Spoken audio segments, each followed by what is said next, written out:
आज की इस वीडियो में बात करने वाले तो बहुत ही ज़्यादा इंपॉर्टेंट वीडियो होने वाला है, क्योंकि यहाँ मैं आज आपके लिए लेकर आया हूँ जो एचपीएससी ज्योग्राफी का जो पेपर आपका असिस्टेंट प्रोफेसर का, ये 2017 का पेपर है। ठीक है, तो 2017 का जो आपका स्क्रीनिंग होने वाला है 100 MCQ आएंगे। ठीक है, जिसमें ओनली ज्योग्राफी का होगा। तो जो हरियाणा के स्टूडेंट है तो हरियाणा वाले भाई तैयार हो जाओ। ठीक है, तो मैं खुद हरियाणा से, हरियाणा वाले कंप्यूटर वाले का कोई दिक्कत नहीं, सिस्टम पढ़ाएंगे एक तरफा है। और बाकी अदर स्टेट के स्टूडेंट जो भी है भाई, वो भी कोई टेंशन ना लियो, क्योंकि आपके लिए अच्छी पोस्ट है। क्योंकि जनरल कैटेगरी में सभी आते हैं अदर स्टेट के, तो उनके लिए 181 पोस्ट है। तो सिस्टम सौदा एक तरफा है जमाकती इंशाल्लाह। कह रहे हैं ना कि सिस्टम पार्ट है, यानी कि हरियाणा वाले हैं, हरियाणा हर जगह छाया रहा है, चाहे स्पोर्ट्स में हो, ओलंपिक में हो, हर जगह है। तो हरियाणा में सबसे ज़्यादा पोस्ट है। ठीक है, और राजस्थान से भी ज़्यादा है। राजस्थान में इतना बड़ा स्टेट है, उससे भी ज़्यादा पोस्ट लिख रही है ज्योग्राफी में। जितनी पोस्ट उनकी टोटल पोस्ट आई राजस्थान की 150, उतनी तो जनरल कैटेगरी में 180। ठीक है, तो और बाकी जो कैटेगरी वाइज है, और अभी जो फॉर्म हो गए वो ओपन हो गए, उनको अपने डॉक्यूमेंट वगैरह अपलोड कर दें, और नए स्टूडेंट जिनका नेट जीरो हो वो करते हैं। ठीक है, तो ये देखिएगा जो MCQ स्क्रीनिंग होगा ये सारे आप अभी दिन से रुकी देखेंगे।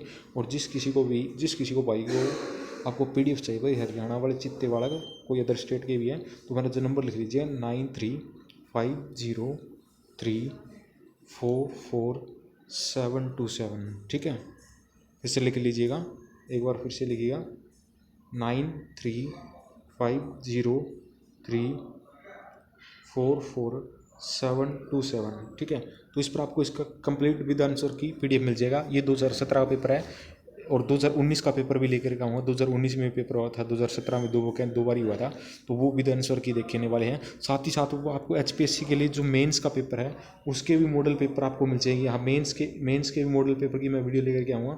जो मेंस के जो पेपर है, ठीक है, मॉडल पेपर है कंप्लीट यहाँ मिल जाता है। अगर HPSC के लिए आपको बैच लेना है तो वो भी आप ले सकते हैं। ठीक है, क्योंकि मैं खुद हरियाणा से, तो हरियाणा का सिस्टम है, पता है क्या सिस्टम है। अदर स्टेट के कोई राजस्थान का टीचर है वो तैयारी करा रहा है, तो हरियाणा का सिस्टम भाई उन्हें नहीं पता है। हरियाणा वाला सिस्टम हरियाणा है, जाना दूसरा स्टेट टन घंटा भी नहीं मेरा। ठीक है, तो हरियाणा वाले चित्ते पड़ गए, तो अपने मेंस की तैयारी जो करनी है, क्योंकि अभी PGT में जिन्होंने टॉप किया है, वो अपने ही सीनियर टीचर हैं। ठीक है, सीनियर स्कॉलर हैं। ठीक है, तो उनकी स्ट्रैटेजी की वजह से मैंने मतलब, ठीक है, तो तैयारी करा रहे हैं हम मिलके।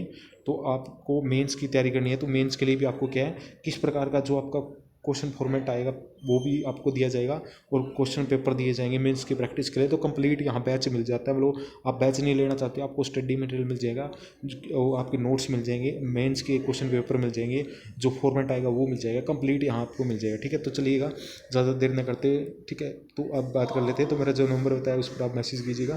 तो चलिएगा ज़्यादा देर न करते हम बात करते हैं मेरी वीडियो क्वेश्चन की। तो यहाँ बात कर लेते हैं। देखो, हिंदी इंग्लिश दोनों में है भाई PDF। ठीक है, तो जिस भाई ने चाहिए यार ले लियो, कोई दिक्कत ना है, कोई टेंशन ना है भाई, PDF मिल जाएगी, टेंशन ना। हरियाणा वाले जितने बढ़ गए, अब भड़क लेने की खम खाई जरूरत ना है। ठीक है, तो चलिएगा हम बात कर लेते हैं। ये पहला क्वेश्चन देखिएगा। तो इंग्लिश हिंदी दोनों में पेपर आता है, बायलैंग्वेज आता है, ऐसे देखिएगा। ठीक है, तो ऐसा कोई नहीं है कि कोई कहेगी इंग्लिश में चाहिए, तो इंग्लिश हिंदी दोनों में पेपर आता है। तो पहला क्वेश्चन देखिएगा कि भूगोल का कौन सी धारा वियतनाम युद्ध और अमेरिकी अश्वेत नागरिकों के अधिकारों को नतीजा है। तो अमूलवादी, यानी कि जो आपका रेडिकलिज्म जिसे हम बोलते हैं। ठीक है, तो रेडिकलिज्म की जो अवधारणा है, तो रेडिकलिज्म की जो जनक कौन है, पीटर है। पीटर की बुक है रेडिकल ज्योग्राफी, पीटर। ठीक है, पीटर जे रिसर्चन। ठीक है, तो अमूल्यवादी। ठीक है, उसके बाद में प्रत्यक्षवाद की बात कर लेते हैं। तो प्रत्यक्षवाद के जनक कौन है, अगस्त कामटे हैं, अगस्त कामटे। ठीक है, व्यवहारवाद के विलियम क्रीक है। क्वांटिटेटिव ज्योग्राफी में विलियम बुंगी है। ठीक है, और इसके क्रीक हैं व्यवहारवाद के। व्यवहारवाद से रिलेटेड है मेंटल मैप की उदाहरण। ठीक है, तो ऐसे क्वेश्चन आपके आ सकते हैं आगे। ठीक है, दूसरा क्वेश्चन देखिएगा। चलिए अगला क्वेश्चन देख लेते हैं। दूसरा क्वेश्चन क्या होगा आपका, अपक्षय की दर निम्न में से कहाँ सबसे अधिक होती है। तो इसको याद रखना, पश्चिमी घाट में। पश्चिमी घाट में अपक्षय यानी कि जो वेदरिंग होती है वो सबसे ज़्यादा कहाँ होती है, क्योंकि वेदरिंग जो क्या होती है वो रासायनिक अभिक्रिया है। तो रासायनिक के कारण जो आपका पश्चिमी घाट है, आपको पता है पश्चिमी घाट पर सबसे ज़्यादा वर्षा होती है, जिसके कारण वर्षा ज़्यादा होने के कारण वहाँ की लेटराइट मिट्टी पाई जाती है। ठीक है, तो लेटराइट मिट्टी में वहाँ के अपक्षय की दर सबसे ज़्यादा है, तो इसको याद रखना है। ठीक है, अगला देखिएगा, अगला क्वेश्चन देखिएगा, क्वेश्चन नंबर तीसरा। ठीक है, तो ये तो बिल्कुल बच्चों जैसा क्वेश्चन है। आमतौर पर क्या नक्शे के ऊपर की तरफ जो उत्तर दिशा है वो किसको दिखाई जाती है। ठीक है, तो वो आपके ऊपर जो है उत्तरी ध्रुव होता है, यानी कि जो नॉर्थ पोल को, जैसे ऐसे लिखा होता है ना N, और ऐसे करके ये तीर का निशान, या फिर ऐसे आप ऐसे त्रिभुज होता है जो आधा क्या है, आधा ऐसे ब्लैक किया होता है। ठीक है, तो वो किसका दर्शाता है, नॉर्थ पोल को दर्शाता है। अभी ऊपर नॉर्थ पोल है। ठीक है, अगला देखिएगा, अगला क्वेश्चन देखिएगा, ये आपका है वान थेन्युन से रिलेटेड। तो वान थेन्युन के कृषि भूमि उपयोग चौथी विषय यानी कि चौथे गोले के अंदर जो ऐसे 6 पेटियां हैं, ठीक है, वान थेन्युन की, तो चौथी जो पेटी है उसके अंदर बताया पूछा गया कि क्या है। चौथी पेटी के अंदर 33% क्या है, परत भूमि, यानी कि परत भूमि की, ठीक है, वो 33% है, ठीक है। तो इसको आपको याद रखना है। तो वान थेन्युन ने मॉडल कब दिया था, 1826 में दिया था, ठीक है। आइसोस्टेसी की अवधारणा इन्होंने दी थी, ठीक है। तो भूमि उपयोग जो इनका मॉडल है, 6 पेटियाँ इन्होंने दी थी, ठीक है। और इनके मॉडल में संशोधन किसने किया था, सिंक्लेयर ने, इनके जॉनसन्स ने किया था। इनके मॉडल में संशोधन किया था, जॉनसन्स ने किया था। ये आपका नेट के एग्जाम में क्वेश्चन पूछा गया था दिसंबर 2023 में, ठीक है। तो ऐसे आपको याद रखना है, ठीक है। और 33% का बात करें तो 33% का क्या है, 33% भारत के अंदर वन होने चाहिए, ठीक है। और 20% क्या है, 20% क्या है, सिंधु भारत है। ऐसे क्वेश्चन आगे आएगा, HPSC में आया कि 20% भारत है जो सिंधु जल समझौता पाकिस्तान के साथ हुआ, तो 20% वो यूज करता है, ठीक है। तो इस प्रकार से याद रखना, ठीक है।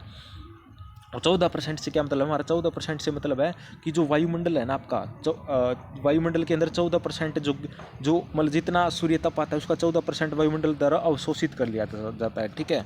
तो इसको आपको याद रखना है। तो इस प्रकार से मतलब चीज़ें इंटर रिलेट करके याद रखनी है, ठीक है। तो अगला देखो कि भारत में क्या है सबसे ज़्यादा, देखो भारत में जो सड़कों का प्रतिशत है वो बताया गया कि वो देखो कितना है। तो भारत में सड़कों का प्रतिशत वो कितना है, 85 से 90% है। तो इसको याद रखना। तो भारत में ग्रामीण सड़कें हैं, ठीक है। तो ग्रामीण सड़कें सबसे ज़्यादा है, ठीक है। उसके बाद में जो आपके राज्य मार्ग, जिला सड़कें हैं, ठीक है। अगला क्वेश्चन देखिएगा कि ट्रांस साइबेरियन रेल मार्ग है वो कौन से मानचित्र से प्रक्षेप से दर्शाया जाता है, कौन से प्रोजेक्शन से दर्शाया जाता है।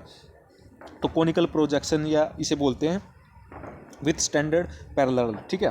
तो ट्रांस साइबेरियन रेल मार्ग कहाँ किसको जोड़ता है, जो आपका ये आपका रूस, आपका यूरोप और एशिया में फैला हुआ है। व्लादिवोस्टोक से लेकर के, दूसरा आपका नाम था वो लेनिनग्राड से, व्लादिवोस्टोक से लेकर के लेनिनग्राड तक का विश्व का सबसे लंबा ट्रांस साइबेरियन रेल मार्ग है, ठीक है। तो ये आपका, ठीक है। तो ये ऐसे याद रखना आपको, इस साइड जो आपका पड़ता है रूस के अंदर, और उस प्रकार इस साइड मतलब जोड़ता है पूरे, ठीक है। यूरोप और एशिया महाद्वीप में फैला हुआ है, ठीक है। मर्केटर प्रक्षेप किसको दर्शाता है, ये आप मुझे कमेंट में बताइए, ठीक है। बाकी स्टीरियोग्राफिक किसको दर्शाता है, तो ये इनका कमेंट में डिटेल में, क्योंकि क्वेश्चन इससे रिलेटेड ही आ जाते हैं, ठीक है। ये 2017 का पेपर है, 2019 का भी कराऊंगा इसके बाद में। अगला देखो, निम्नलिखित से भौगोलिक विशेषताओं के साथ एक क्षेत्र प्रतिनिधियों का गाँव के चयन के लिए सबसे उपयुक्त नमूना है, ठीक है। तो इसका आ जाएगा स्ट्रेटिफाइड रैंडम सैम्पलिंग, ठीक है। तो इसका आ जाएगा सही तरीके से, ठीक है। तो ये आपके ये क्या है, ये सारी आपके प्रोबेबिलिटी सैम्पलिंग के एग्जांपल है, यानी कि systematic sample, random stratified random sampling, cluster sampling, ठीक है। उसके बाद नॉन प्रोबेबिलिटी में आपकी जैसी आपके सुविधा के अनुसार होगी, ठीक है। आपकी तो अलग अलग प्रकार की वो लगाती है, लेकिन ये सारी क्या प्रोबेबिलिटी सैम्पलिंग है, ठीक है। तो इसको याद रखना, प्रोबेबिलिटी सैम्पलिंग ऐसी भी क्वेश्चन पूछा जा सकता है। अगला क्वेश्चन देखिएगा कि इसमें देखिएगा कि इनमें से जनसंख्या के मॉडल में कौन सा चरण मृत्यु दर की तेज गिरावट के लेकिन जन्म दर उच्च बनी रहती है, ठीक है। तो इसका जो आपका आ जाएगा वो क्या आ जाएगा आपका, इसके अंदर ये आ जाएगा आपका बाद विस्तारित जनसंख्या का चरण है, ठीक है। इसका राइट आंसर हो जाएगा, ठीक है।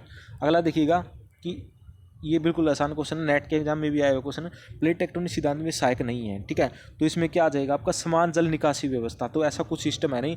आपका जिग्सा फिट है, जैसे कि आपको दक्षिणी अमेरिका को अफ्रीका के साथ फिट किया जा सकता है, ठीक है।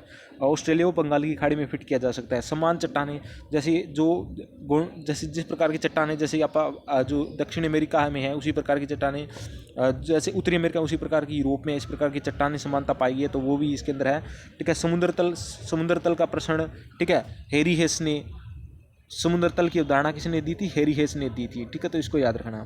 तो ये क्वेश्चन आपका, अगला क्वेश्चन देखिएगा, इसमें क्या पूछा गया कि अस्थिर बसाव किन लोगों का होता है, अस्थिर बसाव किन पर, तो ये आपकी बार ये किसका होता है, ये आपके पशुचार देहातियों का होता है। अब की बार ये क्वेश्चन आपका नेट के अंदर भी आया था कि चलबसी जो पशुचारण है उनके क्या कार्य नहीं है, तो उसमें देख रखा था खनन उनका कार्य नहीं है। तो ऐसा ही क्वेश्चन नेट के अंदर भी आया था अब की बार, ये पशुचार जो क्योंकि जो आपके जम्मू कश्मीर के अंदर गद्दी और बकरवाल जो जनजाति है वो क्या करते हैं, अपने भेड़ बकरियों के साथ के मौसम के अनुसार प्रवास करते हैं, उनका स्थायी ठिकाना नहीं होता। ऐसे राजस्थान में लोग भेड़ पालते हैं, भेड़ लेके घूमते रहते हैं। कई ऐसी जनजातीय लोग हैं, राजस्थान में ज़्यादातर भेड़ बकरियाँ पाली जाती है। ऐसी बहुत सारी जनजाति है, जैसे सारा अफ्रीका मरुस्थल है, जहाँ पर भी जनजाति लोग होते हैं वो उनका ऐसा अस्थिर निवास होता है, उनके पक्का परमानेंट ठिकाना नहीं होता। वो कहते हैं वो पंजाबी गाना नहीं, जट्ट दे ठिकाने बलिए रब भी ना जाने बलिए, तो वही काम इनका होता है कि जट्ट दे ठिकाने बलिए रब भी ना जाने बलिए, ठीक है। तो वही काम इनका होता है, इनका पता नहीं कोई ठिकाना नहीं है, मतलब कहीं मिलेंगे भी, कहाँ मिलेंगे उनको ढूंढना है तो वो नहीं मिलेंगे कहीं पर, उनका परमानेंट ठिकाना नहीं है। अगला देखिएगा, जनसंख्या वितरण के लिए मानचित्र का जनसंख्या के वितरण दिखाने के लिए सबसे अच्छा मानचित्र कौन सा है, तो आपका डॉट है। आपको पता है डॉट मेथड से, जैसे dot dot dot dot dot करके आप क्या दिखाते हैं, जनसंख्या वितरण दिखाते हैं ऐसे करके, ठीक है। डॉट डॉट डॉट करके जितने डॉट डॉट दूर नज़दीक होंगे इसका मतलब है कि डेंसिटी ज़्यादा है, और जितने दूर दूर होंगे यानी कि ज़्यादा है। जैसे पश्चिमी राजस्थान में देखेंगे तो आपको डेंसिटी अगर डॉट डॉट दिखाएंगे तो वो दूर दूर दिखेंगे, ठीक है। तो इस प्रकार से इसको आपको याद रखना है डॉट, ठीक है। उसके बाद में कोरोप्लेथ शेडिंग मानचित्र का है, इसमें शेडो का यूज किया जाता है, ठीक है। तो ये इसके अंदर नहीं आएगा, ठीक है। कोरोप्लेथ है अलग अलग रंगों का प्रयोग करके, ठीक है। आइसोप्लेथ है इसे तापमान वगैरह दोबारा का वो दर्शाया जाता है, ठीक है। तो इसको याद रखना है आपको। अगला क्वेश्चन दिखिएगा कि संयुक्त राज्य अमेरिका में शहरों में परिधि में सब्जियों और फलों फूलों की गहन खेती को क्या कहते हैं, ट्रक फार्मिंग कहते हैं, ठीक है। तो उसको याद रखना आपको। अगला देखिए, अगला क्वेश्चन देखिएगा, ये आपका जनजातियों का मैचिंग का क्वेश्चन आया है, बिल्कुल इजी क्वेश्चन है ये। ऐसा ही क्वेश्चन करीबन आपने नेट के एग्जाम में भी आया हो, नेट के एग्जाम में मतलब सेम होते हैं। तो आपको देखो इसके अंदर एक याद है, आपको पता जारवा क्या है, अंडमान निकोबार में है, ठीक है। तो ये एक देखो सी का 3 कहाँ है, सिर्फ एक ही ऑप्शन में, ए ऑप्शन में है। देखो सी का 3 एक ही ऑप्शन में है, ठीक है। सी का 3 एक ही ऑप्शन में, इसका मतलब ये सही मैचिंग है। देखो बंतु मध्य अफ्रीका, इंका पेरू, जारवा इन अंडमान लप वो स्कैंडिनेविया, लेप्स होएगा ये पेपर नेट के क्वेश्चन में भी क्वेश्चन पूछा गया, लेप्स जनजाति कहाँ पाई जाती है, देखो स्कैंडिनेविया है, ठीक है। तो इसको आपको याद रखना है। अगला क्वेश्चन देखिएगा, इसके बाद अगला क्वेश्चन देखिए, उपोष्ण कटिबंधीय उच्च दाब पेटी और उपध्रुवीय निम्न दाब पेटियों के बीच वायुमंडलीय परिसंचरण कहलाता है। तो इसे बोलते हैं आपके फेरल कोशिका, ठीक है, फेरल कोशिका। और हेडली कोशिका कहाँ पाई जाती है, ये आपकी जो यानी कि उष्ण कटिबंधीय निम्न और उपोष्ण कटिबंधीय उच्च दाब के पेटी के बीच पाई जाती है। और ध्रुवीय सेल कहाँ पाई जाती है, ये उपध्रुवीय निम्न और ध्रुवीय उच्च के बीच पाई जाती है। तो इसको भी याद रखना, ठीक है। और भूविक्षेप जो पवनें होती है, जियोस्ट्रोफिक हवाएं, वो अलग है, ठीक है। तो ये इससे रिलेटेड नहीं है। तो इनका क्रम अगर पूछ लिया जाए कि तो सबसे पहले कौन सी आएगी, हेडली आएगी, उसके बाद फेरल आएगी, उसके बाद ध्रुवीय पोलर आएगी, ठीक है। तो इसका क्रम भूमध्य रेखा से ऐसे होगा, नंबर 1 पे हेडली आ जाएगी, ठीक है, हेडली, उसके दूसरे नंबर पे आपकी फेरल आ जाएगी, और तीसरे पे वो आ जाएगी। तो ऐसे क्रम भी क्वेश्चन पूछा जा सकता है सीक्वेंस में, ठीक है। तो इसको आपको याद रखना है, ठीक है। और अगला देखिएगा, उच्च लवणता कहाँ पाई जाती है। ऐसा ही क्वेश्चन स्टेटमेंट का आपकी बार जो नेट का पेपर आया था उसके अंदर भी आया था कि उच्च लवणता कहाँ पाई जाती है। 20 से 25 अक्षांशों के बीच हाई जो उच्च लवणता पाई जाती है। देखो कई इसका भूमध्य रेखा मानेंगे, भूमध्य रेखा पे तापमान जाता है, लेकिन ना तो भूमध्य रेखा पे तापमान जाता है और ना लवणता, क्योंकि भूमध्य रेखा पर क्या हुआ है कि भूमध्य रेखा पर सीधे सूर्य पड़ता है सारा साल, लेकिन उसका रीजन पता है क्या है, क्योंकि भूमध्य रेखा पर क्या है कि बादल छाए रहते हैं, वर्षा ज़्यादा होती है, जिसके कारण क्या, वर्षा ज़्यादा होने के कारण जो नदियों के द्वारा नदियों में बाढ़ आएगी, नदियों का पानी वो कहते हैं समुद्र में चला जाएगा, जिसके कारण या डायरेक्ट वर्षा भी होगी तो लवणता क्या कम हो जाएगी। और तापमान, ऐसा ही तापमान का पूछा जा सकता है कि अधिक तापमान कहाँ पाया जाता है, तो वो भी 20 से इसी के पास भूमध्य रेखा के पास ना होकर के वो उपोष्ण कटिबंध पे पाया जाएगा। तो इसको याद रखना है आपको, ठीक है। अगला क्वेश्चन देखिएगा, इनमें से कौन सी लैंड लॉक कंट्री नहीं है। तो इसके अंदर सूडान हो गया, सूडान के मैप को देखोगे आप, उसके मिस्र साइड के पास पाया जाएगा। उसके बाद में युगांडा, जाम्बिया, ये आपका क्या लैंड लॉक कंट्री है बाकी, ठीक है। तो हो सकता है आगे वाले पेपर में पूछ लिया जाए कौन सी है, ठीक है। और याद रखना कि दक्षिण अमेरिका के अंदर प्रागवे और एक और देश है, वो दो ही देश, यूरुग्वे और प्रागवे, ठीक है। यूरुग्वे और पराग्वे जो देश है वो क्या है, वो आपके दक्षिण अमेरिका के 2 ही लैंडलॉक देश है, ठीक है। तो उसके बाद में बात कर लेते हैं कि एशिया के अंदर कौन कौन से। एशिया के अंदर देखो, आप देखोगे जो ये अफगानिस्तान है, तुर्किस्तान है, ठीक है, कजाकिस्तान है। उसके बाद में आपका ये नेपाल, भूटान हो गया, ठीक है, लाओस, उसके बाद में तो ठीक है, तो जैसे मंगोलिया हो गया, ठीक है। तो ये जो देश है एशिया के, इनको याद लैंड लॉक है, ठीक है। और अफ्रीका के अंदर और भी देश है जैसे कि माली, चाड, नाइजीरिया, जिम्बाब्वे, ठीक है। तो ये जो देश है वो लैंड लॉक कंट्री के अंदर आते हैं, तो इनको भी जरूर देख के जाना आपको, क्योंकि पेपर में आ सकते हैं। अगला देखो, संयुक्त राष्ट्र महासभा वर्ष अंतर्राष्ट्रीय चावल वर्ष घोषित किया जाए 2004 को। तो संयुक्त राष्ट्र ने और भी वर्ष आपको याद रखने हैं कि जैसे कि इसको क्या दशक घोषित किया गया है, ठीक है। तो जैसे कि अलग अलग दशक आपको याद रखने हैं, हाल फिलहाल में जो करंट में हुए तो उनको भी आपको याद करके जाना है कि संयुक्त राष्ट्र ने किसको क्या वर्ष घोषित किया है, ठीक है। तो इसके अंदर आपको याद रखना है। आगे देखो, ठीक है। तो इसको अगला देखिएगा, अगला क्वेश्चन देखिएगा, अगला देखिएगा, ये भी इजी क्वेश्चन है, आपके जनजातियों वाला क्वेश्चन है। देखिएगा कि इनमें से कौन सा आपको सही मैचिंग करना है। तो आपको देखो, जैसे इसका ट्रिक याद रखना, बाज को रोको, बाज को रोको, तो ब्राज़ील। झूमिंग आपको पता है, झूम रहे हैं भारत के लोग, झूम रहे हैं खुशी के मारे, ठीक है। अब जैसे HPSC की वैकेंसी आ गई है ना, तो बच्चे झूम रहे हैं, अभी जॉब लग जाएंगी शायद, ठीक है। ऐसे लदांग, माल को लदा दिया, मलेशिया, ठीक है। और मिलेंगे मैक्सिको में, मिल्पा मैक्सिको, यानी कि जो डोंकी डंकी मार के जा रहे हैं, तो वो मैक्सिको होते हुए कहाँ जा रहे हैं, मैक्सिको से होते हुए जो US से कनाडा वगैरह जा रहे हैं, ठीक है। तो इसको याद रखना, ठीक है। तो मिल्पा ऐसे मिलेंगे मैक्सिको में, ठीक है। तो इस प्रकार से ट्रिक्स याद रखना। तो इसका इसी के अकॉर्डिंग क्या कौन सा, A का 3, A का 3, B का 1, A का 3, B का 1, A का 3, B का 1 इसमें भी है। लेकिन आपका इसके बाद है C का 4, C का मिलेंगे C का 4 नहीं आएगा, ये आ जाएगा आपका, इसका C का 2 हो जाएगा, मिलेंगे मैक्सिको, लदा दिया माल, D का 4। तो ये ऑप्शन इसका राइट आंसर हो जाएगा, ठीक है। तो इसको ट्रिक से याद रखना। और जैसे कि और भी भारत के अंदर जैसे कि ढहिया, ये दहिया ऐसा है, तो वो आपकी मध्य प्रदेश के अंदर है। तो भारत के अंदर भी ऐसे अलग अलग नाम है, तो उनको भी आपको याद करके जाना है, ठीक है। अगला क्वेश्चन देखिएगा कि इनमें से कौन सा जो द्वीप को मुख्य भूमि से जोड़ता है। तो इसका टेम्बलो हो जाएगा। इनकी टेम्बलो क्या है कि ये स्थलाकृति ऐसे बन जाती है, डिपोजिशन, उसके बाद में धीरे धीरे डिपोजिशन हो गया, ये आपका समुद्र, मतलब ये आपका धरती होगी, और यहाँ से ये जुड़ जाता है। इस प्रकार से जो लैंड फॉर्म होती है उसे बोलते हैं टेम्बलो, ठीक है। तो इसको याद रखना आपको। अगला क्वेश्चन देखिएगा, ये पूछा गया कि दो ज्वारों के बीच का समय अंतर कितना होता है। तो 12 घंटे 56 मिनट इसका राइट आंसर हो जाएगा। इसको याद रखना आपको, दो ज्वारों के बीच 12 घंटे 56 मिनट का अंतर होता है, ठीक है। तो ज्वार, ठीक है। तो ज्वार भाटिया, ठीक है। तो ज्वार भाटा किसके कारण आता है, चंद्रमा के ग्रेविटेशन फोर्स के कारण आता है। और दूसरा जो पृथ्वी का अपकेंद्रीय बल है उसके कारण ज्वार उत्पन्न होते हैं, ठीक है। सबसे बड़ा ज्वार कहाँ आता है, फंड की खाड़ी में आता है। ये क्वेश्चन नेट के क्वेश्चन कहाँ आता है, फंड की खाड़ी में आता है, ठीक है। फंड की खाड़ी में इसका आता है, ठीक है। तो इसको आपको याद रखना है, ठीक है। अगला क्वेश्चन देखिएगा, लीक, ये क्वेश्चन आसान है। लीक, ये आपके नेट के एग्जाम में भी क्वेश्चन पूछा गया है, नेट के एग्जाम में भी आया था। ली कार्बूजियर ने कौन से शहर का डिजाइन बनाया था, तो चंडीगढ़ का बनाया था। इसको आपको याद रखना है, ठीक है। बाकी का आपका चेन्नई का किसने बनाया, बेंगलुरु का किसने, मुझे कमेंट करके बताइए, क्योंकि आगे आने वाले पेपर में ऐसा क्वेश्चन पूछा जा सकता है किसी भी पेपर में, ठीक है। अगला देखिएगा, ये देखिएगा अगला क्वेश्चन देखिएगा कि महाद्वीप में जनसंख्या वृद्धि दर सबसे अधिक है। तो अफ्रीका, तो अफ्रीका में सबसे अधिक है, ठीक है। तो भारत में सबसे ज़्यादा जनसंख्या वृद्धि दर कहाँ है, नागालैंड में है। नागालैंड में सबसे ज़्यादा, भारत के अंदर कहाँ, नागालैंड में सबसे ज़्यादा जनसंख्या वृद्धि दर है, ठीक है। और भारत की और विश्व के अंदर कोई देश की पूछ ले तो किसकी है, तो वो नाइजीरिया की है। किसकी है, नाइजीरिया की है। अफ्रीका के अंदर नाइजीरिया है, नाइजीरिया की सबसे ज़्यादा जनसंख्या वृद्धि दर है। तो भारत की 10 की जनसंख्या वृद्धि दर कितनी है, 17.64 है, ठीक है। और वार्षिक वृद्धि दर कितनी है, 1.64 है, ठीक है। तो इसको आपको याद रखना है। और भारत की जो जनसंख्या वृद्धि दर है वो क्या है, 2001 के बाद, यानी कि 2001 के बाद 2011 के बीच में क्या घट गई है, ठीक है। जनसंख्या वृद्धि दर घटी है, तो इसको आपको याद रखना है। सबसे ज़्यादा जनसंख्या वृद्धि दर कहाँ है आपकी, वो इसको याद रखना आपका लक्षद्वीप, दमन द्वीप, ठीक है। उसके बाद में आपका ये मेघालय वगैरह, ये जो पूर्व के राज्य है, इन राज्यों में सबसे ज़्यादा है, ठीक है। सबसे कम जनसंख्या वृद्धि दर भारत में कहाँ है, केरल में सबसे ज़्यादा जनसंख्या, मतलब सबसे कम है, ठीक है। उसके बाद में बात करना कि और अगर ये पूछ ले केरल में सबसे ज़्यादा क्या है, यानी कि लिंग अनुपात सबसे ज़्यादा है यहाँ, साक्षरता दर सबसे ज़्यादा है यहाँ है केरल में, ठीक है। तो इसको ऐसे आपको इंटरलेट करके याद रखना है, ठीक है। एशिया के अंदर पूछा जाए, एशिया के अंदर क्या है, एशिया के अंदर सबसे ज़्यादा जनसंख्या है, ठीक है। और सबसे बड़ा एरिया के अंदर भी एशिया है, सबसे ज़्यादा, ठीक है, एरिया के अंदर है। तो जनसंख्या, कुल टोटल जनसंख्या में एशिया सबसे ज़्यादा है, ठीक है।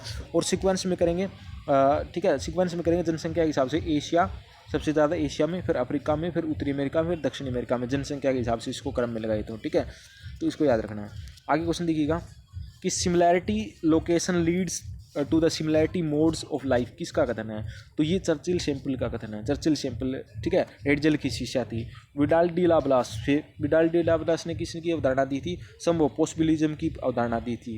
ये आपका रेडजेल है, अच्छे तरीके से नहीं लिखा उन्होंने, मिसिंग है ये रेडजेल, ठीक है। राजनीतिक भूगोल वेता है, लेविन्सराम की अवधारणा इन्होंने दी थी, ठीक है। पॉलिटिक्स ज्योग्राफी इनकी पुस्तक है, पॉलिटिकल ज्योग्राफी इनकी पुस्तक है, ठीक है। और उसके बाद में, ठीक है, तो रेडजेल की शिष्या एलन चर्चिल सैंपल है, ये जर्मनी की है, ये अमेरिकी मूल की है, एलन चर्चिल सैंपल, ठीक है। इसको याद रखना है। विडाल डी लाब्लास कहाँ के, फ्रांस के हैं, ठीक है। तो इसको आपको याद रखना है। अगला देखिएगा, एक के साथ मैं कई क्वेश्चन करा दे रहा हूँ यहाँ, ठीक है।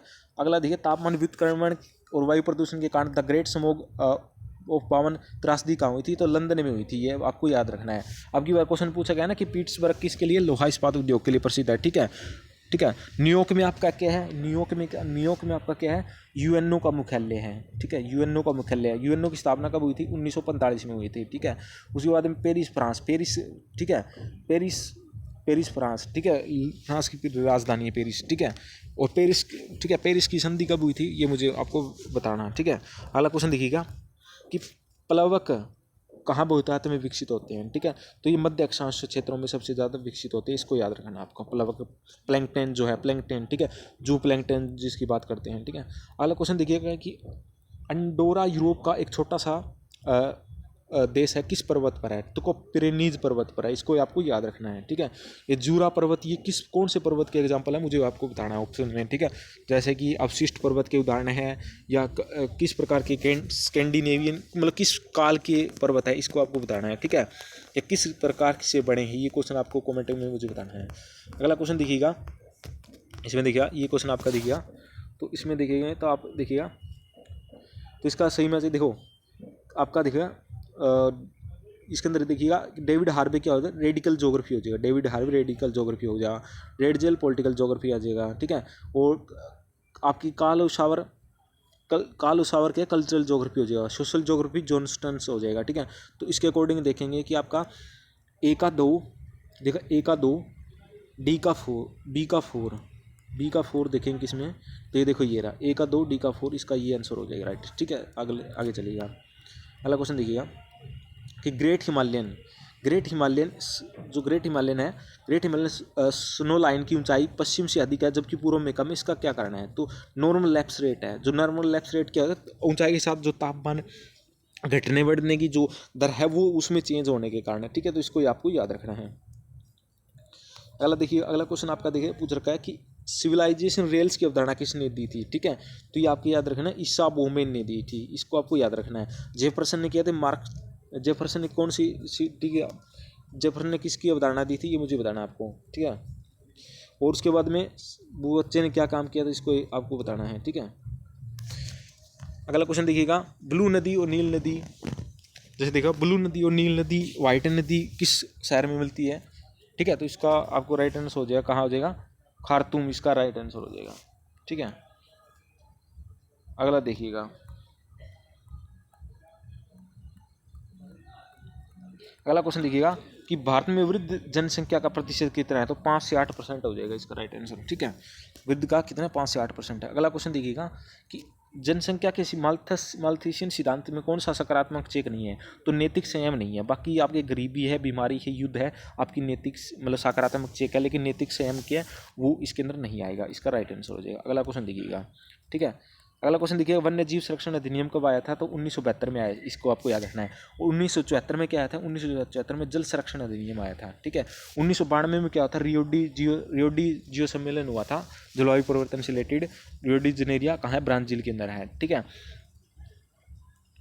अगला देखिएगा, और अगला देखिएगा, अगला क्वेश्चन देखते हैं, इटली में जो ब्लड रेन का कारण क्या है, ठीक है। तो आपका सिरको है, तो सिरको ब्लड रेन का क्या कारण है, जो आपको देखिएगा, जो अफ्रीका महाद्वीप में क्या मतलब थोड़ी लेटराइट लाल मिट्टी सी पाई जाती है, ठीक है। तो उसे पवनें चलती हैं, ठीक है, पवनों के साथ वो मतलब रेत उड़ती है लाल, ठीक है, और वो हवा के साथ क्या है वो मतलब चली जाती है, और जब वहाँ डिपोजिशन होता है हवा का, ठीक है, तो वो इसीलिए वो जो वर्षा होती है तो वैसे मिट्टी वो धूल नीचे आ जाती है, तो वो मतलब वहाँ के लाल हो जाता है, तो इसके कारण से ब्लड रेन बोलते हैं, ठीक है।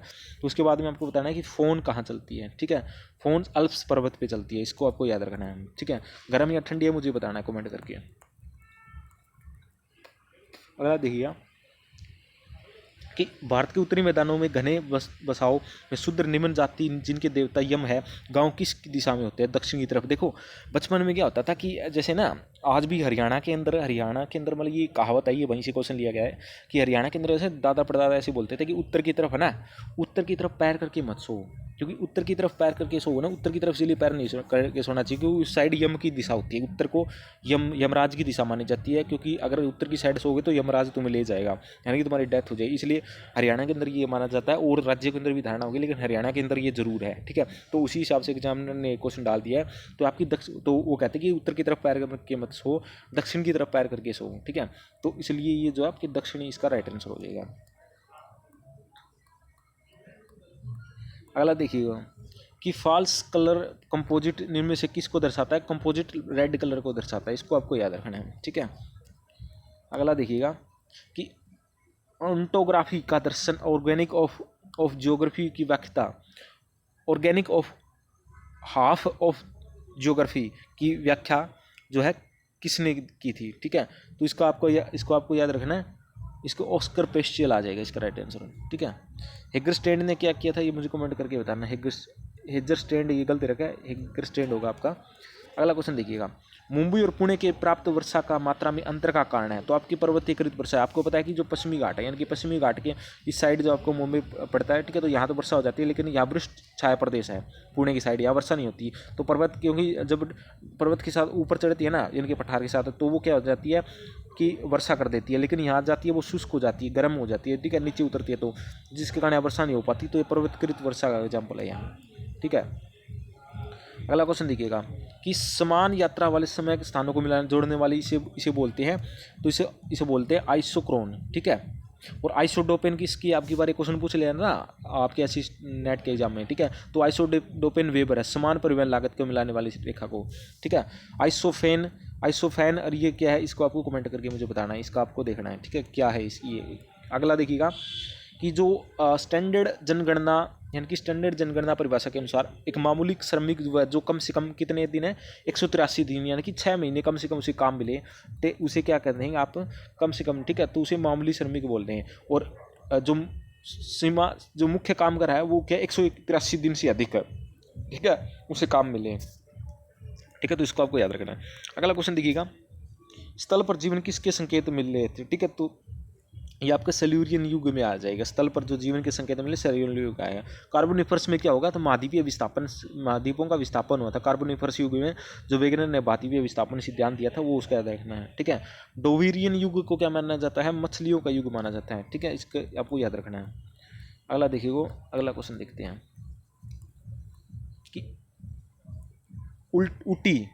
उदम मंडल दे रखा है, बसाव में पैटर्न किस प्रकार का, तो सीढ़ी रूप है, क्योंकि आपको पता है ऊटी जो पहाड़ी इलाका है, तो पहाड़ी इलाके में क्या होती हैं, जो घर बसे होते हैं वो क्या इस प्रकार से बसे होते हैं, वो सीढ़ीदार होते हैं, ठीक है। तो उसको आपको याद रखना है इस प्रकार से। आगे देखिएगा, अगला क्वेश्चन देखिए, क्वेश्चन नंबर 43 देखते हैं, कौन सी अवधारणा सही मायने में जो है दो ध्रुवों, ग्रामीण समुदाय, शहरी समाज के बीच जीवन के तरीके और एक सतत उन्नयन को सुझाव देती है। तो ये किसका आपका जो इसका हो जाएगा रूरल अर्बन फ्रिंज, नहीं सॉरी, इसका बी हो जाएगा, रूरल अर्बन कंटिनम, ठीक है। तो इसका ये हो जाएगा। अगला देखिएगा, कॉन्वर्बेशन की अवधारणा किसने दी थी, कन्वर्बेशन की अवधारणा किसने दी थी, ये मुझे कमेंट करके बताना है। कॉन्वर्बेशन की अवधारणा किसने दी थी, कमेंट करके मुझे जल्दी बताना है, ठीक है। ग्रोथ पोल मॉडल किसने दिया था, ये भी आपको बताना है, ठीक है। अगला देखिएगा, अगला देखिए, सिमट ने किसके फ्रांस के रिटर की उपाधि से नवाजा था, तो ये आ जाए आपका इलिक रेकलेस को नवाजा था। अगला क्वेश्चन देखिएगा कि भारत और पाकिस्तान के बीच का सीमा है, ठीक है। तो ये आपकी क्या हो जाएगी, पश्चिमवर्ती सीमा हो जाएगी, यानी कि सांस्कृतिक विकास के बाद, यानी कि जो उसके बाद हुई है, ठीक है। और जो प्राकृतिक सांस्कृतिक विकास से पहले होती है पूर्ववर्ती सीमा। तो ऐसा ही क्वेश्चन आपकी बार अपने नेट के क्वेश्चन पेपर में, नेट का जो पेपर हुआ है, ठीक है, 9 जनवरी को हुआ था, तो उसमें आरोपित वाला पूछ लिया गया था, ऐसी कौन सी सीमा जो सांस्कृतिक विकास से पूर्व की जाती है, तो आरोपित है। अवशिष्ट सीमाएं क्या है, जैसे कि जो पश्चिमी जर्मनी, यानी कि जो जर्मनी और पूर्वी और पश्चिमी जर्मनी के बीच है, ठीक है। आरोपित कौन सी होती है, जो थोप दी जाती है, जैसे कि कई ऐसे अफ्रीकी देश है उनको भी थोप दी गई है, ठीक है। और जैसे दक्षिणी कोरिया, उत्तरी कोरिया, ठीक है, बीच की होगी, ठीक है। पूर्ववर्ती सीमाएं कौन सी होती है, जो सांस्कृतिक विकास से पूर्व, जैसे कि यानी कि जो सांस्कृतिक विकास से पहले की होती है, ठीक है। तो इसके अंदर आ जाए जैसे कि अमेरिका और कनाडा के बीच की जो सीमा, पश्चिमवर्ती सीमा के अंदर भारत आ ही जाएगा, ठीक है। तो इसको आपको याद रखना है। ये क्वेश्चन अब की बार नेट में भी आ गया था, तो यहाँ पर भी आ गया। लखीमपुर खीरी में स्थित दूधवा नेशनल पार्क किसके लिए प्रसिद्ध है? तो बाघ के लिए, यानी कि आपके टाइगर के लिए प्रसिद्ध है। तो इसको आपको याद रखना है, ठीक है। तो आपको मुझे बताना है कि जो शेर के लिए कौन सा प्रसिद्ध है, ठीक है, और नीलगाय के लिए कौन सा प्रसिद्ध है, इसको आपको कमेंट में बताना है। अगला देखिएगा, इनमें क्या रखा है कि इनमें से कौन सा जो है सही सम्मिलित नहीं है। पुस्तकें आपकी दे रखी है, तो आपको पता है कि हंटिंगटन की पल्स ऑफ एशिया, ये भी ठीक है। डीएम स्मिथ की है ज्योग्राफी और वेल्थ बिंग है, ठीक है। तो क्योंकि जो डीएम स्मिथ ने जो क्या दिया था आपकी कल्याणकारी वेलफेयर अप्रोच जो दी थी, ज्योग्राफी में कल्याणकारी की अवधारणा जो दी थी, ठीक है। इन्होंने कहा था कि कोई व्यक्ति कहाँ कब और कैसे पाता है, जो अवधारणा इन्होंने दी थी वो इन्हीं से रिलेटेड है, ठीक है। Huntington in climate of civilization नामक की एक बुक भी है इनकी, ठीक है। तो इन पर भी इन्होंने काम किया था। तो ये टेलर की नहीं है, टेलर की गलत है। थियोरेटिकल प्रॉब्लम ऑफ ज्योग्राफी ये किसी और की है, ठीक है, इनकी नहीं है। किसकी है मुझे कमेंट करके बताना है। आपके पास सोलर की देखो, nature and man in America, ये इसका ये ठीक है, लेकिन इसका आंसर ये हो जाएगा क्योंकि ये गलत मैचिंग है, ठीक है। ग्रिफिथ टेलर ने क्या दिया था? नवनिश्चयवाद की अवधारणा दी थी, ठीक है। नवनिश्चयवाद की धारणा थी। और ग्रिफिथ टेलर ने क्या किया था? प्रवास कटिबंध सिद्धांत दिया था, प्रजातियों को प्रवास कटिबंध सिद्धांत इन्होंने दिया था। तो उसको आपको याद रखना है। अगला देखिएगा, आपका रकबे में सबसे बड़ा कौन सा होता है? तो आपके कल्चरल रिलिम्स, या ये देखा कल्चरल रिलिम, ठीक है। तो इसका सबसे बड़ा पॉइंट आ जाएगा, इसको आपको याद रखना। और कल्चरल लैंडस्केप की अवधारणा किसने दी? कार्ल ओसावर ने दी थी, इसको याद रखना। कार्ल ओसावर ने दी थी कल्चरल लैंडस्केप की अवधारणा, ठीक है। अगला क्वेश्चन देखिएगा कि कड़ाके की ठंड में और सूर्य के प्रकाश की अनुपस्थिति के चलते ठुंड्रा जलवायु में वनस्पति जगत की कुल प्रजातियों में मात्र खालिस्तान प्रतिशत प्रजातियां विकसित हो सकी, तो 5 प्रजातियां विकसित हो सकी, इसका राइट आंसर हो जाएगा। अगला क्वेश्चन देखिएगा कि वाटर टेबल थ्योरी जो कास्ट तलाकृति गुफाओं गठन से संबंधित है, तो ये क्या है? J.H. गार्डनर की है, ठीक है। W.M. डेविस ने क्या दिए? W.H. डेविस की क्या अवधारणा? इन्होंने त्रिकूट दिए थे, समय, अवस्था और प्रक्रम, ठीक है। और इनका अपर्दन मॉडल है, ठीक है, डेविस का, ठीक है। और डेविस ने जैसे जीर्णावस्था, वृद्धावस्था, युवावस्था, ठीक है, तो ऐसे करके जो नदी के लैंडफॉर्म की जो बताई है, ठीक है। तो इनका और भी जो मॉडल है, ठीक है, तो वो उनको देख के जाना है, ठीक है। ढाल प्रतिस्थापन मॉडल इन्होंने दिया था, ढाल प्रतिस्थापन मॉडल डेविस का है। ढाल प्रतिस्थापन मॉडल किसका है? डेविस का है, इसको याद रखना है। और मिलोट और जी आपका CN विस्टर्न है, गार्डनर है, ये उनकी जो लैंडफॉर्म है ना, जो इससे आपकी अंडरग्राउंड वाटर से जो लैंडफॉर्म बनती है, उनसे रिलेटेड इनका काम है, ठीक है। तो उन पर इन्होंने काम किया, इन्होंने पुस्तक भी लिखी है। अगला देखिए, अगला क्वेश्चन देखिए, अनुकूलतम परिस्थितियों के बावजूद पंजाब में तंबाकू के उत्पादन नहीं होता, ठीक है। तो ये किसका आपका इसका एग्जाम्पल है? ये आपका आ जाएगा, इसके अंदर आ जाएगा आपका व्यवहारवादी विचारधारा, ठीक है, इसका हो जाएगा। अगला क्वेश्चन देखिएगा कि भारत में निम्नलिखित धाराओं में से किस महिला प्रवासियों को बोलबाला सबसे देखा है? तो इसका आता है ग्रामीण से ग्रामीण, क्योंकि आपको पता है कि जो महिलाएं होती हैं, जो लड़कियां होती हैं, जिनकी शादी हो जाती है, तो वो गांव से गांव, यानी कि ग्रामीण पॉपुलेशन भारत के अंदर ज़्यादा है, तो भारत के अंदर ज़्यादा है, तो ग्रामीण से ग्रामीण प्रवास सबसे अधिक होता है। और ग्रामीण से शहर की तरफ प्रवास में कौन सबसे ज़्यादा है? पुरुष सबसे ज़्यादा आगे है, क्योंकि पुरुषों को काम के लिए, जॉब के लिए जाना पड़ता है। जैसे जो भी स्टूडेंट अभी हाल फिलहाल में जो मतलब हरियाणा में लगना चाहते हैं, जो अदर स्टेट के है कि हरियाणा में जॉब मिले तो बाहर जाएँ, तो बाहर जाना पड़ेगा आपको, ठीक है। लेकिन जो महिलाओं को ग्रामीण से ग्रामीण प्रवास सबसे ज़्यादा होता है, ठीक है। और सबसे ज़्यादा प्रवास की मात्रा भी पूछे ना, वैसे भी अगर पूछ ले जाए, ये तो महिला पुरुष का कॉन्सेप्ट दे दिया, अगर वैसे भी पूछ लिया जाए, सबसे ज़्यादा जो माइग्रेशन होता है वो सबसे ज़्यादा ग्रामीण से ग्रामीण होता है। उसके बाद में आपका दूसरे नंबर पर होता है ग्रामीण से शहर की तरफ होता है, और तीसरे नंबर पर होता है आपका शहर से शहर की नंबर, चौथे नंबर पर जो होता है वो आपका शहर से ग्रामीण की तरफ होता है। तो इसकी सीक्वेंस को भी आपको याद रखना है, ठीक है। अगला क्वेश्चन देखिएगा, वितरण मानचित्र के कौन सी एक मात्रात्मक विधि नहीं है, ठीक है। तो वितरण मात्र आपका जियोमेट्रिकल सिंबल विधि है। तो आपको पता है कि सिंबल जो होते हैं ना, वो जैसे कि आपको ना, जैसे कि राइस का R लिख दिया, ठीक है, वीट का W लिख दिया, ऐसे ही कोई जैसे कि कोई भी जानवर उसका फोटो कोर दिया, ठीक है। तो ऐसे जो जैसे खनन क्षेत्रों में ट्रायंगल बना दिया, कहीं सर्कल बना दिया, ठीक है। तो वो क्या होती है? वो मात्रात्मक क्वांटिटेटिव नहीं, वो क्वालिटेटिव होती है, ठीक है। उसके बाद में डॉट मेथड हमने अभी देखा था, क्वेश्चन आया था, इसके जनसंख्या वितरण को दर्शाया जाता है, ठीक है। कोरोप्लेथ से क्या है? कोरोप्लेथ से अलग अलग कलर, कोरोप्लेथ जो होता है उसके अंदर आपके तापमान, यानी कि समय के साथ जिसमें चेंज होता है तापमान, वर्षा को दर्शाया जाता है। आइसोप्लेथ में कुछ अलग होता है, ठीक है। तो इसको कर लेना। अगला देखिएगा, इनमें से कौन सा कैलिडोनियन पहाड़ है, ठीक है, तो इसका आपका हो जाएगा लोरेशियन पर्वत। लोरेशियन जो पर्वत है इसका एग्जाम्पल है। तो अरावली क्या अवशिष्ट पर्वत सबसे पुरानी श्रृंखला है, राजस्थान के अंदर पाई जाती है। सबसे ऊंची चोटी क्या है, गुरु शिखर है, कितनी है, 1722 मीटर ऊंची है, ठीक है, तो इसको आपको याद रखना है। आगे बेकाल झील, बेकाल झील विश्व की सबसे बड़ी गहरे पानी की झील है, सबसे गहरी झील है बेकाल झील, इसको आपको याद रखना है, ठीक है। बेकाल झील कहाँ पर पड़ती है मुझे कमेंट में बताना है। पामीर नाट यानी कि पामीर का पठार, विश्व की छत इसे बोलते हैं, ठीक है। पामीर का पठार को क्या है, विश्व की छत बोलते हैं, ठीक है। अगला देखिएगा, और अगला क्वेश्चन देखिएगा कि निम्नलिखित में से कौन सी वितरण असमानता को दिखाने के लिए लोरेंज कर्व है। लोरेंज कर्व को आय की असमानता को दर्शाने के लिए दर्शाया जाता है, ठीक है। लोरेंज ने ही दिया था इसको, ठीक है। तो इसके अंदर क्या होता है, ऐसे होता है देखिए, और जो ये समांतर रेखा होती है, ये कितनी एंगल की होती है, क्वेश्चन भी पूछा गया, 45 डिग्री एंगल पे होती है, ठीक है। और जो इसके जितनी नज़दीक होगी ना उतनी समानता होगी, और जैसे जैसे दूरी बढ़ती जाएगी आय की असमानता बढ़ती जाएगी, ठीक है। अगला देखो बार ग्राफ। बार ग्राफ से क्या दर्शाया जाता है, बार ग्राफ से आपको 12 महीने का जैसे कि तापमान दर्शा दिया, वर्षा को दर्शाया जाता है, ठीक है। और सर्कल डायग्राम जैसे आपका पाई डायग्राम, उससे क्या है कि जैसे कि आपका टोटल उत्पादन दर्शा दिया, जैसे कि 5 फसलों, जैसे कि भारत के अंदर 5 फसलों का, जैसे कि हरियाणा के अंदर 5 फसलों का, ठीक है। तो जो उत्पादन यह लैंड यूज़ सर्कल डायग्राम से यानी कि जो पाई डायग्राम से लैंड यूज यानी कि भूमि उपयोग का जो परसेंटेज दर्शाया जाता है, जैसे कि भारत के अंदर देखें ना लैंड यूज क्या है, तो उसको दर्शाया जाता है। अगला देखिएगा, अल्फ्रेड वेगनर ने महाद्वीपीय बहाव सिद्धांत के प्रतिपादन क्या थे, बोले वो क्या थे, तो मौसम विज्ञानी थे, ठीक है। तो मौसम विज्ञानी क्यों थे, तो क्योंकि वो देखे वो अध्ययन कर रहे थे ना कि विश्व की जलवायु कैसे बदली, यानी कि जैसे कि अंटार्कटिका पे कोयला का पाया जाना, भारत के अंदर और अफ्रीकी देशों में क्या है जो ग्लेशियर लैंडफॉर्म का पाया जाना, उससे वो विचलित हो गया। तो वो क्या एक मौसम विज्ञानी शास्त्री थे, तो इसको आपको याद रखना है, ठीक है। और अगला क्वेश्चन देखिएगा, और तो वेगनर ने जो महाद्वीपीय विस्थापन सब सिद्धांत कब दिया था, 1912 में दिया था, ठीक है। तो इनको आपको याद रखना है। और इन्होंने क्या मानना था कि इन्होंने कहा था पेंजिया पेंथालासा, ऐसे शब्द को, पेंजिया का मतलब है स्थलखंड, पेंथालासा मतलब संपूर्ण जल, ठीक है। और इन्होंने 2 प्रकार का माना था, ठीक है। एक आपका लोरेशिया और एक गोंडवाना लैंड, ठीक है। तो लोरेशिया में क्या क्या थे, लोरेशिया में एशिया यूरोप उत्तरी अमेरिका थे, ठीक है। और गोंडवाना में बाकी बच गए दक्षिण America, Africa, Bharat, Australia, Antarctica, ठीक है। तो ऐसे क्वेश्चन पूछा जाएगा कि भारत इनमें से किसका पार्ट था, तो भारत गोंडवाना का था, ठीक है।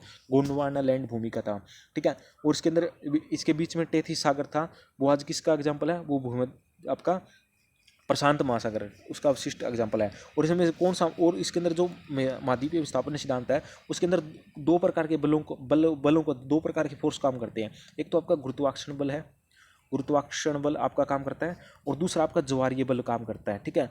तो जो पश्चिमी की तरफ महाद्वीपों का विस्थापन हुआ था, पश्चिमी की वेस्ट किसी साइड, वो ज्वारीय बल के कारण हुआ था। और जो जो गुरुत्व बल के कारण जो महाद्वीपों का विस्थापन होता है वो मध्य रेखा की तरफ हुआ था। और एक क्वेश्चन ये भी पूछा जाता है कि अफ्रीका महाद्वीप जो है ना, अफ्रीका महाद्वीप सबसे स्थिर महाद्वीप है, ठीक है। तो इसमें स्थिर महाद्वीप माना जाता है, इसको आपको याद रखना है। तो ऐसे इंपॉर्टेंट टॉपिक आपको याद रखने हैं। उन्होंने जो जानवरों के एग्जाम्पल दिए थे, वनस्पति के एग्जाम्पल दिए थे, ठीक है। तो उनको आपको याद रखना है, और कौन कौन से एग्जाम्पल नहीं है और क्या इनकी कमी है। तो अगला देखिएगा, इसमें बहुत ज़्यादा इंपॉर्टेंट है। देखो, इनमें क्लाइमोग्राफ में इनमें से कौन सा ठंडी और शुष्क के लिए प्रसिद्ध है, तो इसका आपको कीन हो जाएगा। जैसे कीन से याद रखना, किन्नू आप कब खाते हो, किन्नू आप सर्दियों में खाते हो, तो किन्नू का आपके ठंडे और शुष्क मौसम में खाते हो, ठीक है।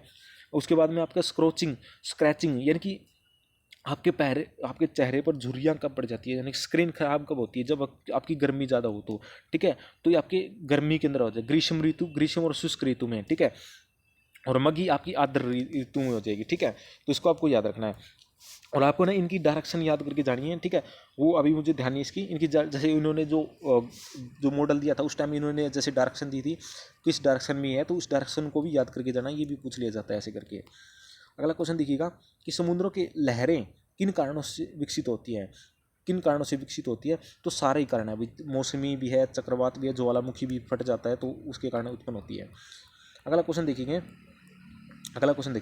बेडलैंड्स तलाकृति अस्थायी झीलें प्यायाज को किस मरुस्थल में खबरी या ममलाहा के नाम से जाना जाता है, तो इसको आपको याद रखना है।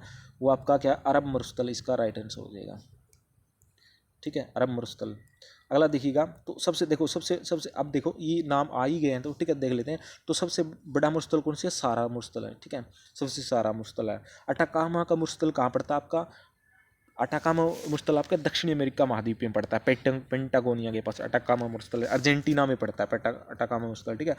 ठीक है, अरब का मुश्तल क्या आपका? अरब का मुश्तल आपको पता ही है, जो अरब कंट्री है, ठीक है, जैसे कि आपका सऊदी अरब वगैरह हो गया, ठीक है, तो उनमें पड़ता है, ठीक है। नेम्बी मुश्तल कहाँ पड़ता है? मुझे कमेंट के अंदर बताना है, ठीक है। और देखो जो मुश्तल है वो क्या है? महाद्वीपों के पश्चिमी भागों पर है। महाद्वीपों के पश्चिमी भागों पर क्यों है? क्योंकि महाद्वीप के पश्चिमी भागों पर ठंडी महासागरीय धाराएं मतलब आती हैं। जैसे कि आप देखेंगे अफ्रीका है, अफ्रीका महाद्वीप की ये पश्चिमी भाग है, या बेंगुल नाम की ठंडी जलधारा है, जिसके कारण क्या यह सारा का मुश्तल है, ठीक है, बेंगुल जो धारा है, ठीक है। ऐसी आपका आपका अपने भारत के अंदर भी है, जैसे राजस्थान है पश्चिम के अंदर है, ठीक है। ऐसे ही अंटाकामा का जो मुश्तल है, वहाँ के पेरू की ठंडी धारा है, पेरू की ठंडी जलधारा है, बोल्ट की धारा है, ठीक है, तो उसके कारण है। तो ऐसा क्वेश्चन भी पूछा जाता है। अगला देखिए कि इनमें से कौन सा स्ट्रेट बाजार बागवानी की महत्वपूर्ण भूमिका निभाता है? तो इसके अंदर आपका क्या हो जाएगा, या आपका ऑप्शन हो जाएगा बोसोफोरस स्ट्रेट, इसका राइट आंसर हो जाएगा। अगला क्वेश्चन देखिएगा क्या कहता है, भूसंतुलन एसोसिएशन को व्यक्त करने की एक समान गहराई के साथ विभिन्न गणितों को, ये किसका मत है? आपका प्राट का मत है, ये प्राट का मत है, इसको आपको याद रखना है, ठीक है। उसके बाद अगला देखिएगा कि रबारी क्या है? रबारी क्या है? रबारी आपका क्या है? गुजरात की खानाबदोश है, ठीक है, आपको याद रखना है, गुजरात की खानाबदोश है। उसके बाद गुजरात का ठीक है, गुजरात की और बात क्या है? गुजरात की कांडला बंदरगाह है, गुजरात में कांडला बंदरगाह है, ठीक है। और गुजरात में क्या नमक सबसे ज़्यादा होता है गुजरात में, ठीक है। गुजरात में और क्या क्या खासियत बात है? गुजरात में क्या जैसे कपास के वगैरह भी मतलब अच्छा होता है, कपास वगैरह उत्पादन भी अच्छा होता है, ठीक है। और गुजरात के अंदर आपकी साबरमती नदी है, ठीक है। और गुजरात के अंदर आपका जैसे कि वो जो, ठीक है, और इसके अंदर नर्मदा नदी वगैरह भी यहाँ का एग्जाम्पल आप देख सकते हैं। और सूरत और भी मतलब जो भी है आप ऐसे रिलेट करके याद रखें। केरल में सबसे ज़्यादा साक्षरता दर पाई जाती है, ठीक है। और आपके राजस्थान में सबसे ज़्यादा एरिया में सबसे ज़्यादा है, ठीक है। और यहाँ की जलवायु क्या है? शुष्क जलवायु है। दो प्रकार की जलवायु पाई जाती है, BSHW और एक आपके BWHW, ऐसे करके दो प्रकार की जलवायु यहाँ पाई जाती है, ठीक है। और उसके बाद में तमिलनाडु की बात कर लें तो तमिलनाडु के तट को क्या बोलते हैं? कोरोमंडल तट बोलते हैं। तमिलनाडु में क्या सर्दियों के अंदर वर्षा होती है। तमिलनाडु AS प्रकार की जलवायु आपकी पाई जाती है तमिलनाडु के अंदर, ठीक है। यहाँ के सर्दियों के अंदर वर्षा होती है, ठीक है। तमिलनाडु के अंदर चेन्नई है, चेन्नई क्या कृत्रिम बंदरगाह है, चेन्नई क्या कृत्रिम बंदरगाह है, ठीक है, तो उसको याद रखना है। और चेन्नई का पुराना नाम क्या है? मद्रास है, ठीक है। और ऐसे करके चीज़ें याद रखनी है आपको, ठीक है। अगला क्वेश्चन देखिएगा कि the round binding of the peace नमक पेपर किसने पेश किया था? तो स्पाइकमैन का आपको याद है। Round binding of the peace, तो रिमलैंड की अवधारणा, रिमलैंड का कॉन्सेप्ट स्पाइकमैन ने दिया था, ठीक है। कब दिया था? 1943 में दिया था, ठीक है। उसके बाद मैकिन्डर हार्टलैंड की थ्योरी दी थी, ठीक है, 1919 में इन्होंने हार्टलैंड की थ्योरी दी थी, ठीक है। वो कौन सी पुस्तक, उसको आपको मुझे कमेंट में बताना है, ठीक है। अगस्त काम्टे प्रत्यक्षवाद की अवधारणा दी थी, ठीक है, तो इसको आपको याद रखना है। एक क्वेश्चन में मैं बहुत सारे क्वेश्चन करा दे रहा हूँ क्योंकि पेपर में आगे इस रिलेटेड क्वेश्चन पूछे जा सकते हैं। इतिहास कथात्मक है, भूगोल वर्णनात्मक है, ये किसने किया था? आपके हेरोडोटस ने कहा था। जैसे इन्होंने कहा था ना कि क्या है, मिस्र है नील नदी की देन है, ठीक है। इतिहास का अध्ययन भौगोलिक दृष्टि से, भूगोल का ऐतिहासिक दृष्टि से अध्ययन करना चाहिए, इन्होंने कहा था, ठीक है। उसके बाद में इमैनुअल कांट है, दार्शनिक भूगोलवेत्ता है इमैनुअल कांट है, ठीक है। उसके बाद में कार्ल रिटर पारदेशी भूगोल की अवधारणा दी थी, ठीक है। अर्धकुंडे इनकी रचना है, कार्ल रिटर की कौन सी रचना है? अर्धकुंडे है, ठीक है। उसके बाद में जीन ब्रूस का क्या है? जीन ब्रूस के एक फ्रांसीसी भूगोलवेत्ता है, ठीक है। उसकी पुस्तक का उसका नाम मुझे बताना है आपको, ठीक है, तो इसका आपको याद रखना है। अगला क्वेश्चन देखिएगा कि इनमें से उष्णकटिबंधीय चक्रवात हवा अधिकतम गति कहाँ पाई जाती है? तो ये आपकी केंद्र के आई वाल में पाई जाती है, केंद्र के चारों ओर आई वाल में पाई जाती है, ठीक है। तो जो आपकी आई जो है तूफान का केंद्र होता है, वो चक्रवात का वो शांत होता है बिल्कुल। और ये क्या देखो उष्णकटिबंधीय चक्रवात में अंदर जैसे आई वगैरह पाई जाती है, लेकिन शीतोष्णकटिबंधीय चक्रवात किससे बनता है? वातागर से मिलकर बनता है, तो उसको आपको याद रखना। 6 स्टेज होती है उसकी, ठीक है। और उष्णकटिबंधीय चक्रवात कहाँ से कहाँ तक पाए जाते हैं? ये आपके 5 डिग्री से लेकर के, देखो ये 5 डिग्री से लेकर के 35 डिग्री के आसपास पाए जाते हैं। 5 से लेकर के 35 के बीच ये उष्णकटिबंधीय चक्रवात आते हैं, 5 से नीचे नहीं आते। भूमध्य